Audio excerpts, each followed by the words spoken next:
Patrick Kane of the Chicago Blackhawks spoke with the media recently to discuss the success of former teammate Kirby Dach, who's now a member of the Montreal Canadiens. And Kane, let's just say he gave a pretty honest opinion, okay? Which is something, we don't see a whole lot of that anymore. Most of these guys are like puppets nowadays when they're in front of the media. But anyway, let's dive in here and take a look and see what Kane has to say about Dach's success. Quote, "I'm not surprised. What is he, 21, 22? It takes some time sometimes. And he was probably rushed into the league and playing fourth line minutes, getting sat out games, which is probably not the best thing for his development." Microphone drop, Patty Kane.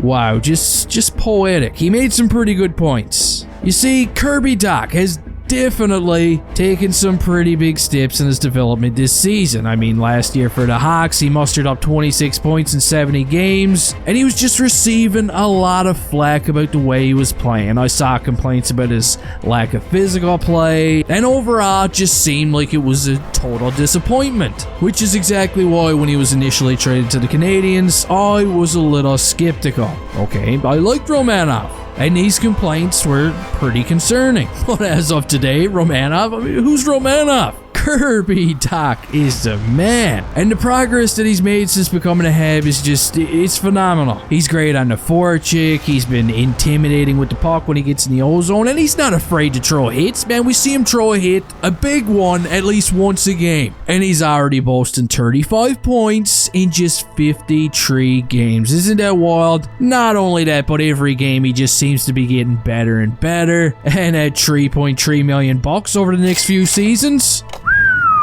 Kent Hughes is looking like one of the sticky bandits after this one. Doc's been good, but going back to the comments that were made now by Patrick Kane, I mean, kudos to him. Man, get it off your chest. Sometimes this needs to be said. And besides, Chicago is definitely not the only team in the NHL, that's been accused of rushing young players. Yeah, Montreal, I think it's time to look in the mirror. Rushing young kids has been in their playbook for years. At one point, the Habs were just pulling kids out of the womb and slapping them on the fourth line for what felt like every year. Way too often. And obviously while some 18 to 19-year-old kids can make it this way, they can survive and they can make progress, on the other end of the stick, a lot of them can't. They just go on and get stuck in the mud until everybody complains about them, and they either A, get run out of town, or B, they get sent back down. It can get pretty ugly. We've seen it all before. But I'm happy that Doc is a Canadian now, and even if he didn't really have an impact on the Hawks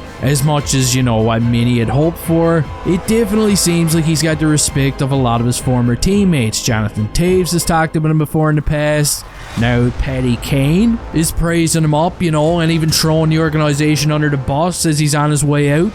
And Kane he doesn't got anything to lose right now. He doesn't care, man. I don't know if any of you guys seen his comments after the Tarasenko trade, but he sounded a bit jealous. Patrick Kane's already got his bags packed, and you can bank it. But tonight, he's going to be playing with the Blackhawks. They're going to be taking on the Montreal Canadiens. It's going to be Doc versus Kane, and I wonder which team is going to win this one, because it's the battle of two really bad teams. So let me know what you thought of Kane's comments down in the comments section. And hey, I'll see you next time.